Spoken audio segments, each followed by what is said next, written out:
ravi d'être avec vous dans ce petit local. On va essayer de partager quelques idées pendant quelques minutes. L'idée que je vous propose, c'est de dire que ce qu'on appelle un peu vite la maladie mentale ne peut pas avoir sa place ailleurs que dans une société. Alors, d'abord, la définition maladie. Est-ce que c'est le bon mot pour désigner un développement psychologique particulier? Peut-être oui, peut-être pas oui. Folie, ça veut dire tout ce qui n'est pas moi, puisque vous êtes d'accord pour dire que je suis le seul à ne pas être fou, puisque je pense bien, moi, et que tous ceux qui ne pensent pas comme moi sont fous. Alors, délirer, ça veut dire sortir du sillon, délira. Donc moi, je suis dans le bon sillon, et tous ceux qui ne travaillent pas comme moi sont dans le mauvais sillon. Donc vous voyez que les définitions, l'objet de la psychiatrie est un objet incroyablement hétérogène, incroyablement mal défini, et pourtant, il y a des gens qui souffrent d'un monde mental particulier, qui les adapte ou qui les désadapte du réel, et qui fait souffrir autour d'eux. Puisqu'on sait maintenant que quand il y a une schizophrénie dans une famille, quand il y a un Alzheimer dans une famille, il y a dans la même famille 4 fois plus de dépression que dans la population générale. Donc on n'est pas malade mental tout seul, même si l'expression de malade mental, j'arrive pas à la définir.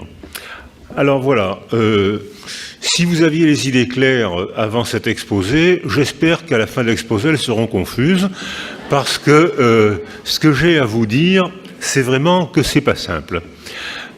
Exemple, Hippocrate, vous voyez que je remonte aux sources, voit une crise d'épilepsie. Bon, une crise d'épilepsie, maladie, oui, folie, pas oui, et pourtant, difficulté psychologique pour le sujet malade et son environnement familial, et déjà, l'interprétation culturelle joue son rôle. Hippocrate voit un homme être un peu confus, pousser un cri, tomber, convulser, se mordre la langue, uriner sous lui, convulser, et puis quelques minutes après, il se relève complètement souriant, complètement apaisé. Voilà le phénomène que tout le monde peut voir. Et l'explication de ce phénomène, Hippocrate dit d'emblée, ça vient du cerveau. Ah non, pas du tout, disent les prêtres, je l'ai bien vu, moi, il a convulsé, je l'ai vu de mes yeux vus, c'est parce qu'un démon l'a possédé. Donc c'est une démonologie, le cerveau n'a rien à voir là-dedans. Et cette manière de raisonner a occupé toute l'Inquisition, puisque le dernier bûcher pour épileptiques a eu lieu en 1824 en Espagne. C'est-à-dire qu'alors bien sûr, pour la sécurité sociale, c'était une bonne affaire, parce que ça permettait de soigner beaucoup moins de gens. Sur le plan humain, ça peut se discuter. Alors, il y en a un troisième, au contraire, déterminant politique. On voit César, c'est notre empereur. Il est beau, il est autoritaire, il est en train de faire le triomphe de Rome, et puis tout d'un coup, il fait une crise d'épilepsie. On ne peut pas dire qu'il est possédé par un démon, on ne peut pas dire que ça vient du cerveau. Comme il se mord la langue à chaque fois, on lui met un bâton dans la bouche dès qu'il commence à avoir ces symptômes, donc il ne se mord pas la langue parce qu'il mord le bâton, d'où l'origine de l'expression du bâton de maréchal, il convulse, il revient, c'est vrai, hein, il convulse, il revient à lui, et on interprète ce qu'on a vu de nos yeux vus, on l'interprète en disant, c'est donc le haut mal, il a été visité par les dieux. Et évidemment, il a été visité par les dieux, il est empereur. Alors, donc, l'idée que cette illustration clinique vous propose, c'est que pourquoi est-ce qu'Hippocrate a dit ça vient du cerveau? Il n'avait pas d'électroencéphalogramme, le diagnostic d'épilepsie a été longtemps difficile à faire. Maintenant, on soigne très bien cette maladie. Quand j'étais enfant, beaucoup d'enfants dans la classe avaient des convulsions et ces enfants étaient malheureux parce qu'ils étaient rejetés par le groupe alors qu'ils étaient simplement malades. Alors qu'aujourd'hui, on soigne très bien l'épilepsie et on ne voit plus de convulsions dans les classes et le développement psychologique des enfants est bien meilleur puisqu'ils sont plus harcelés, ils sont plus rejetés par leur classe. Donc ça veut dire qu'un phénomène, dans le cas de l'épilepsie, simple à observer, à peine observé, il est interprété en fonction de la personne, des valeurs de la famille et des stéréotypes de la culture. Donc, non seulement la maladie mentale, la folie, je ne sais pas comment dire, ce trouble, je ne sais pas ce qu'il faut dire, cette souffrance, alors ça, je crois qu'on peut le dire, elle est parfois observable, à peine observée, elle est interprétée. Et là, ça parle de nous. Alors, comment observer et voir que dès qu'on pensait que l'autre était fou, pas moi, hein, l'autre, dès qu'on pensait que l'autre était fou, on intervenait bien sûr pour son bien et pour le soigner. Et c'est pour ça que dès le néolithique, on a vu des crânes avec des grosses trépanations. J'en ai vu un à Sabioneta, dans le nord de l'Italie. Il y a un empereur au XVIIe siècle, à Sabioneta, une très jolie petite ville, avec un des premiers théâtres du monde, d'Italie. On voit qu'il y a l'empereur a été trépané. Il a un énorme trou dans un lobe, l'écaille temporale droite, et le trou a été très bien fait. C'est-à-dire que si le trou avait été fait au milieu, le chirurgien aurait déchiré le sinus et l'empereur serait mort.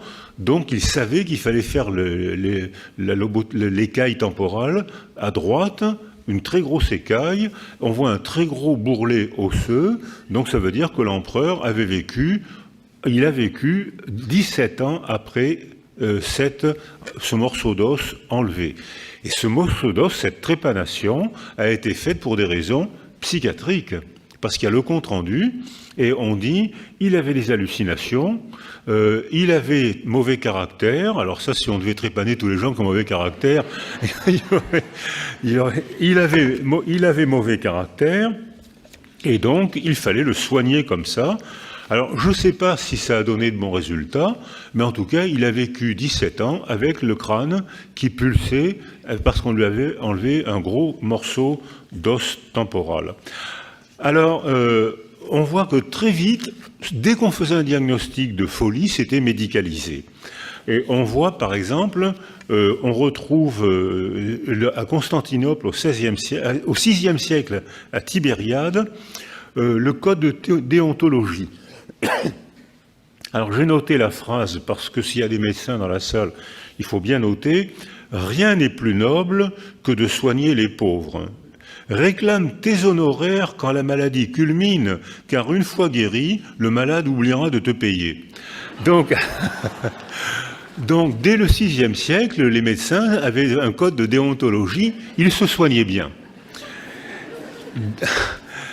Alors, cette notion-là, par exemple, on voit que les vétérinaires ont été interdits de soins jusqu'à Diderot, parce qu'on disait il est immoral de soigner un animal alors que la pensée a été conçue pour soigner des êtres humains. Donc soigner un animal avec la même pensée, c'est un blasphème, et les vétérinaires ont été interdits jusqu'à Diderot, et c'est Diderot qui a dit mais c'est des êtres vivants. Il a pris l'exemple de la luxation d'épaule chez un bœuf, et il a dit il a une épaule, nous aussi on a une épaule, on sait comment réduire la luxation d'épaule d'un être humain, il faut qu'on réduise la luxation d'épaule d'un bœuf. Et comme le bœuf tirait les chars, les paysans ont tout de suite été d'accord. Et puis bien sûr, on a tous vu la mélancolie d'Albrecht Dürer, et là on voit au Mélancolia en 1514, et là on voit que la mélancolie a commencé à être considérée comme une folie, et elle était provoquée par un excès de raisonnement. C'est-à-dire que ne vous posez pas de questions et vous serez heureux. Si par malheur vous vous posez des questions, vous allez devenir mélancolique. Alors, au temple de Pindare, on trouve le traitement de la folie. Et le traitement de la folie, c'est le couteau, l'herbe et l'incantation. Le couteau, ça a donné la chirurgie, l'herbe, ça a donné la pharmacie, et l'incantation, ça a donné la psychothérapie. C'est-à-dire que depuis Pindare, on n'a pas changé d'attitude, on a toujours gardé la même attitude face à la folie. Mais la tristesse, est-ce que la tristesse est une folie? Peut-être oui, peut-être pas oui.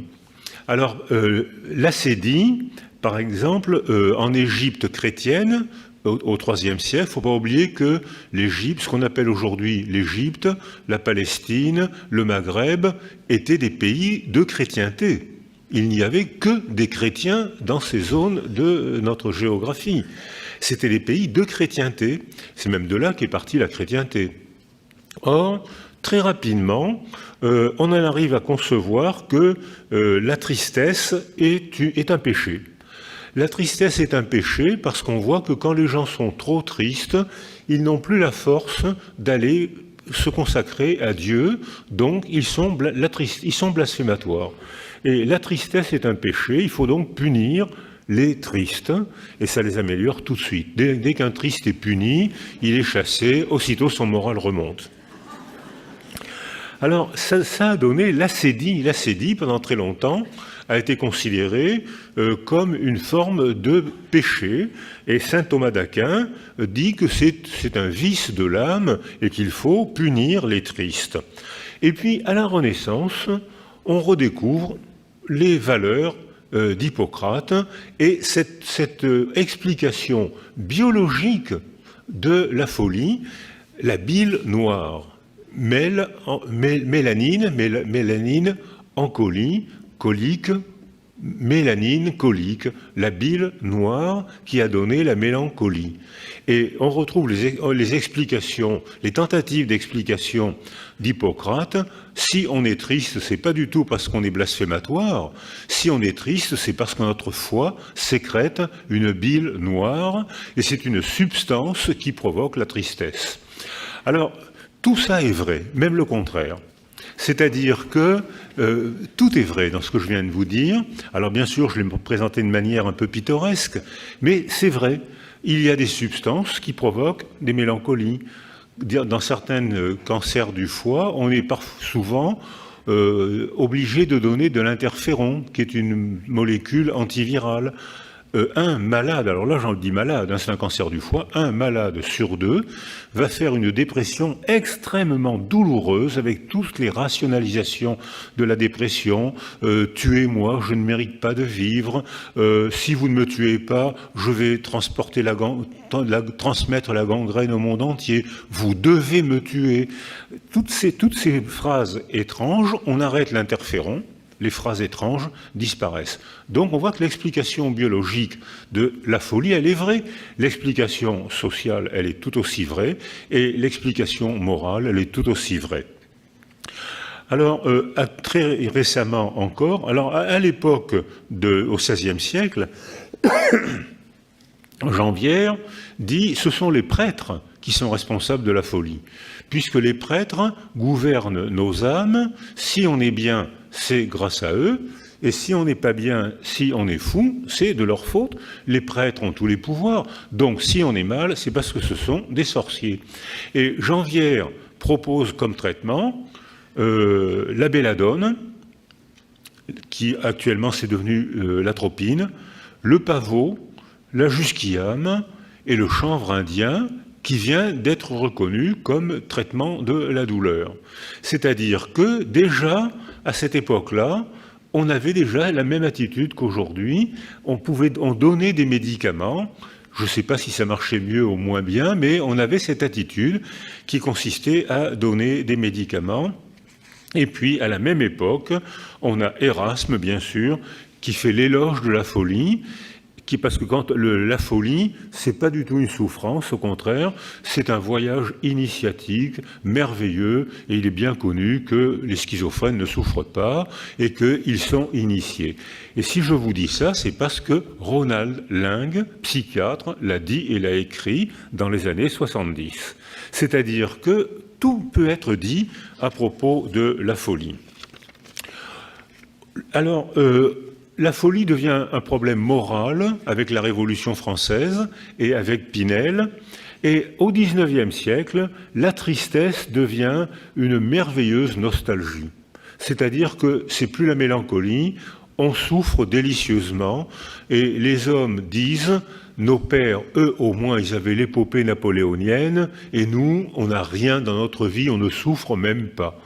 Alors, et ça a donné tout le délice de la mélancolie romantique, où Musset, avec les grandes douleurs sont les douleurs les plus belles, avec toute cette folie romantique où la folie était merveilleuse. Schumann qui veut se suicider, qui veut se noyer parce qu'il ne joue pas assez bien du piano, et on trouve ça merveilleux avec les massacres napoléoniens qui sont transformés en mythes extraordinaires.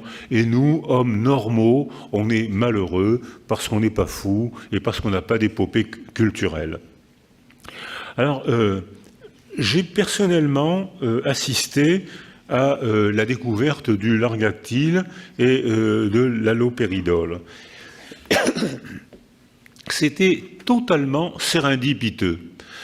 La sérendipité, c'est Christophe Colomb qui va prendre un bateau pour aller acheter du poivre et des épices et qui découvre les États-Unis parce qu'il se trompe de côté.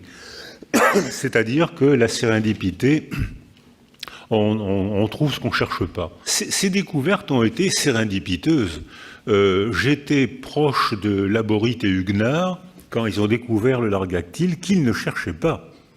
C'est-à-dire qu'ils cherchaient un moyen de faire baisser la température centrale parce que les interventions de neurochirurgie duraient tellement longtemps, 10 heures parfois, que très souvent le malade, même quand il avait une tumeur bénigne, il mourait des anesthésistes qu'on lui donnait parce que 10 heures d'anesthésie, c'était un coma profond. Donc il mourait du coma profond et alors qu'il avait une tumeur bénigne.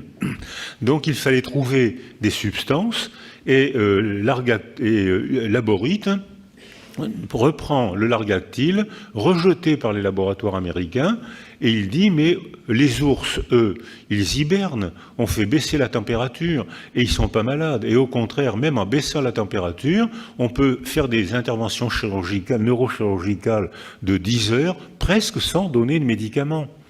On donne du largactyle, la température baisse, et je me rappelle un patient qui avait une énorme tumeur bénigne, un méningiome, un réunionné. Alors une tumeur bénigne, quand elle pèse 3 kilos, c'est pas bénin, hein. Ça écrase le cerveau. Et donc, chez David, à la Pitié, David lui avait proposé de lui enlever cette tumeur bénigne. Et l'homme était terrorisé à l'idée qu'on lui ouvre la tête pour lui sortir une orange de la tête. Il était terrorisé. Laborit arrive, met la perfusion de largactyle et le malade de méningiome, on parle avec lui et il dit « Écoutez, je ne sais pas ce que vous m'avez mis là-dedans. Avant, j'étais terrorisé à l'idée de me faire ouvrir la tête. Maintenant, je m'en fous éperdument. » Et c'est parti aussi naïvement que ça. C'est parti aussi naïvement comme presque toutes les découvertes en psychiatrie et parfois même en médecine. Alors, l'objet de la psychiatrie est un peu particulier, vous l'avez compris, c'est que tout est vrai et le contraire aussi. Quand une jambe est cassée, j'ai un objet précis. Quand quelqu'un me dit des choses fantastiques que je ne comprends pas, qui ne sont pas de mon monde, il déclenche en moi une angoisse étrange. On ne peut pas partager le même monde puisque je ne comprends pas ce qu'il dit. Et cette angoisse-là, j'ai envie de l'appeler folie, j'ai envie de l'appeler délire. Alors, Michel Foucault, qui était professeur au Collège de France, a marqué l'histoire de la psychiatrie en parlant du grand enfermement, de la loi du grand enfermement sous Louis XIV. cette loi n'a jamais existé et Michel Foucault a intentionnellement menti. Parce que y a des gens qui ont voyagé dans la salle. J'ai personnellement vu à Damas des asiles datant du Xe siècle. Et là aussi, bien sûr, il y avait une théorie. Il suffisait, il y avait des belles fontaines. On est à Damas, hein, donc il y avait une belle architecture arabe. Il y avait de belles fontaines. Et plus le malade, il disait le malade s'améliorait, plus il changeait de chambre, et quand il était presque guéri, il avait la chambre près de la porte, et quand il était enfin guéri, la porte s'ouvrait, et il retournait vivre à Damas, qui, jusqu'à ces dernières années, était une ville très attachante. Donc il a menti, parce que les gens qui habitent dans le Midi ont vu des bordes. Des bordes, c'est des petites maisons en pierre sèche, qui servait d'abri pour les gens qui étaient malheureux dans la société ou qui déliraient trop ou qui avaient des idées étranges. Ils se réfugiaient dans ces bordes, on leur donnait un peu de nourriture, on les laissait, et s'ils voulaient revenir dans la société, ils revenaient. S'ils étaient mal dans la société, ils restaient dans ces bordes, dans la campagne de Nîmes. Donc c'est pas vrai, la loi du grand enfermement n'a jamais existé, et probablement Michel Foucault a inventé cette loi parce qu'il détestait la psychiatrie pour des raisons personnelles, mais il détestait la psychiatrie. Alors, on sait que l'explication de la folie pendant ces 2 derniers siècles, c'était la sexualité. L'onanisme provoquait la folie. Depuis la Bible, hein, c'est marqué dans la Bible, Onan est blasphématoire parce qu'il jette sa semence par terre. Et au lieu de mettre au monde une âme pour adorer Dieu, il est blasphématoire. Et l'onanisme est la source de toutes les folies. La pédophilie, maintenant, est considérée comme le crime des crimes, mais jusqu'aux années 70 et même après, il y a eu des prix littéraires pour des grands noms de notre littérature, des universitaires, qui ont eu des prix pour avoir décrit des odes à la pédophilie. Il y en a même qui sont joués à la Comédie Française actuellement, et personne considérait ça comme un crime. Certains, André Gide, allaient au Maroc chercher des petits garçons, et tout le monde trouvait que c'était une aventure exotique. Aujourd'hui, c'est considéré comme le crime des crimes. Il n'y a pas longtemps, c'était considéré comme un des beaux-arts. Laurence d'Arabie, Monterland, c'était un des beaux-arts. Et puis, maintenant, c'est affreux, alors qu'à l'inverse, l'homosexualité qui était considérée comme une maladie mentale, ou même une perversion, maintenant, il y a une loi qui fait que c'est considéré comme un développement tout à fait normal. Donc, je vais terminer pendant les 3 heures qui me restent, c'est ça, non? Je vais quand même parler. C'est que même la politique a son mot à dire. L'OMS montre que l'Organisme mondial de la santé montre que tout bouleversement technologique ou culturel provoque une flèche d'apparition de souffrance psychique. Augmentation des suicides depuis que la Chine a grimpé follement vite dans la technologie. En 10-15 ans, ils ont rattrapé leur retard technologique à une vitesse stupéfiante. Le nombre des suicides n'a jamais été aussi élevé. Et d'habitude, dans tous les pays du monde, les femmes pensent plus au suicide que les hommes, mais les hommes aboutissent plus au suicide que les femmes. Ce n'est pas vrai en Chine, où les femmes se suicident beaucoup plus, aboutissent plus au suicide que les hommes. Et depuis que les Indes suivent le même chemin d'occidentalisation, le taux des suicides féminins monte en flèche aux Indes. Les schizophrènes, quelle que soit la culture, on dit que c'est à peu près 1% de la population, ce qui est beaucoup. Dans les populations en émigration, c'est presque 3%. C'est-à-dire que, admettons même qu'il y ait un déterminant neurodéveloppemental à cette souffrance psychique, ce qui est de plus en plus défendu, ça n'exclut pas du tout le facteur culturel, le facteur technologique et même les décisions politiques. Dans les groupes sociaux en précarité sociale, où je ne parle pas de pauvreté, je connais beaucoup de gens pauvres, très cultivés. Je connais beaucoup de familles et de pays pauvres, très cultivés. Je parle de précarité.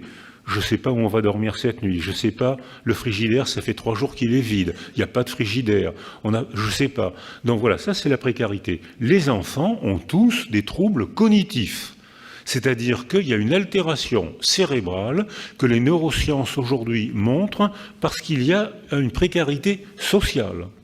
Donc on voit qu'on ne peut pas séparer les explications de la folie comme on l'a fait jusqu'à maintenant. Et même, je vais citer Baron Cohen, j'avais un ami qui avait été autiste quand il était enfant, et vous savez qu'il y a des formes d'autisme qui font des performances intellectuelles stupéfiantes, et lui était devenu professeur d'université, ce qui prouve qu'il y avait quand même de graves séquelles. Je l'aimais beaucoup, et c'est vrai qu'il avait ce comportement étrange des autistes, des syndromes d'Asperger, c'est-à-dire qu'il était capable de faire des performances intellectuelles stupéfiantes, en mathématiques, en langue, en musique, stupéfiants, mais il n'était pas capable de traverser la route tout seul, ou une amie universitaire met au monde un enfant. Alors très gentiment, il dit « Qu'est-ce qu'on fait dans ces cas-là? Qu'est-ce qu'on fait ?» Alors on lui dit tu vas lui acheter un truc et tu lui dis un petit mot gentil. Ah bon, il a été acheté un énorme bouquet de fleurs et il s'est mis au garde à vous pendant 3 heures au pied de son lit. C'est-à-dire, voilà, donc il avait des performances intellectuelles stupéfiantes, mais la vie quotidienne, il ne savait pas la gouverner. Toutes ces nuances de la vie quotidienne, il ne savait pas les faire. Or, maintenant, on sait que le mariage d'amour augmente probablement l'autisme, parce que les gens, hommes et femmes, se reconnaissent entre eux, ils ont le même type de monde mental, cette étrangeté, cette intelligence exceptionnelle et curieuse, ils se marient entre eux, et le nombre d'enfants autistes augmente à chaque génération. Alors, ce qui pose un problème, c'est que si les fous, je dis ce mot sachant qu'il ne désigne presque rien, mais voilà, c'est un mot qui est rentré dans notre culture. Sachant que les fous sont parfois considérés comme des gens tout à fait normaux, et je suis sûr qu'il vous est arrivé de voter pour des paranoïaques.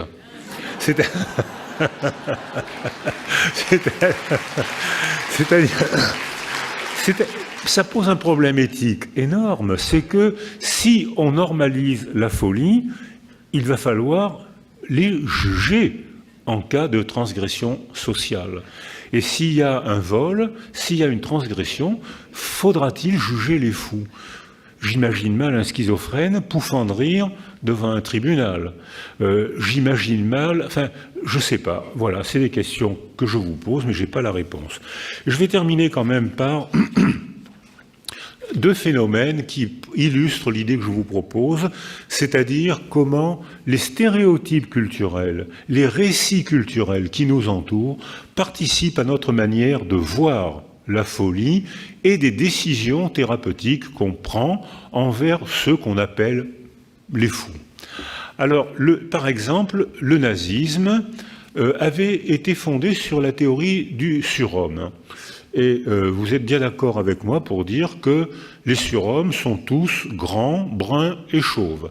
Je sais pas pourquoi je dis ça, mais...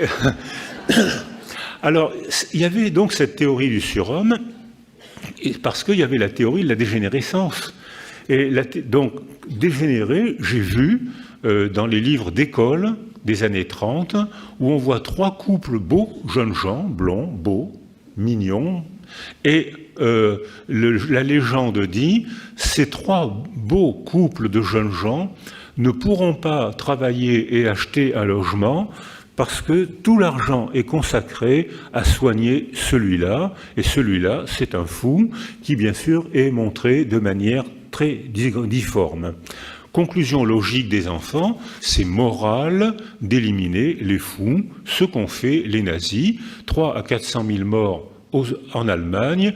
En France, on évalue à 40 000 morts en France, parce que souvent de dénutrition, parce qu'on pensait, en Allemagne, il y a eu des asiles qui ont été murés. Et en France, probablement, ils sont morts de dénutrition. Autre donc, et Alexis Carrel a participé à ce prix qui a mérité un prix Nobel, et bien il a participé à cette manière de voir française, allemande et française. Le communisme, j'ai personnellement rencontré dans les pays de l'Est, en Russie. J'ai un oncle lointain qui est le directeur de l'Institut Bechterev à Saint-Pétersbourg, et j'ai eu l'occasion de discuter avec des psychiatres qui parlaient de schizophrénie sans symptômes. Alors je dis, qu'est-ce que c'est qu'une schizophrénie sans symptômes? Eh bien, c'est qu'ils ne sont pas d'accord avec nous, les communistes. Il faut être fou pour ne pas être d'accord avec nous.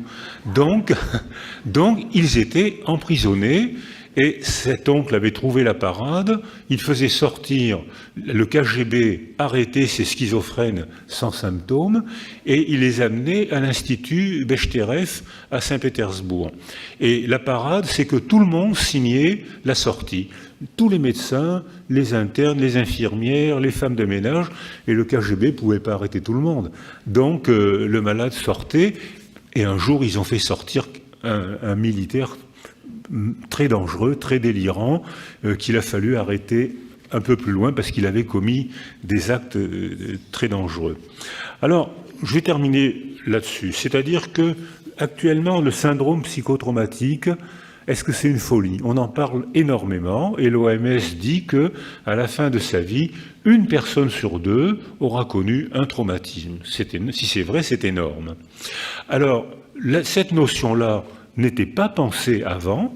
Pendant la guerre de 14-18, quand un homme rentrait de la guerre complètement déboussolé, délirant, confus à cause de ce qu'il avait vu ou de ce qu'il avait fait, il ne faut pas oublier qu'actuellement la France est engagée sur 3 fronts, l'Afghanistan, le Mali et la côte des Somalies, et que je travaille à Toulon où il y a beaucoup de psychiatres militaires. Je n'ai pas l'expérience de la psychiatrie militaire, mais on voit rentrer des hommes et des femmes maintenant, parce qu'il y a de plus en plus de femmes dans l'armée, on les voit rentrer complètement déboussolés.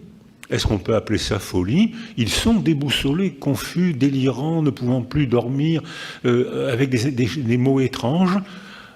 Après la guerre de 14-18, quand un soldat rentrait du front déboussolé, on disait qu'il était lâche.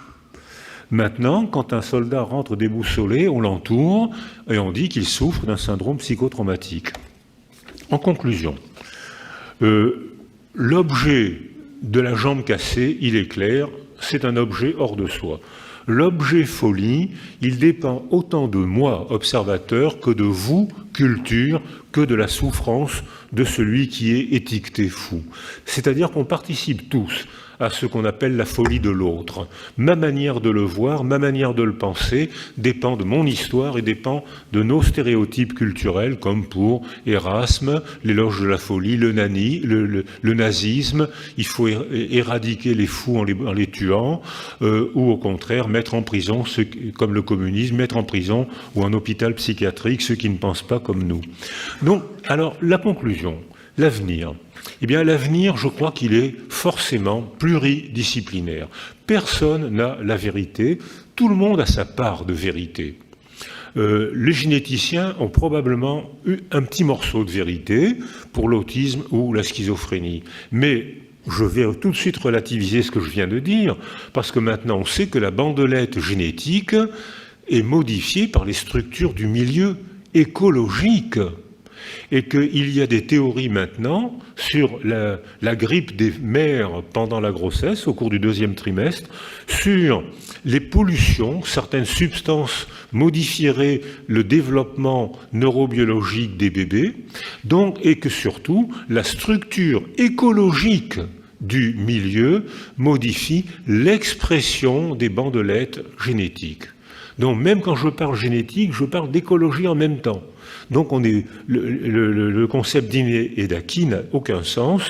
Alors, il faut donner la parole aux cliniciens, parce que eux, ils vivent, ils baignent là-dedans.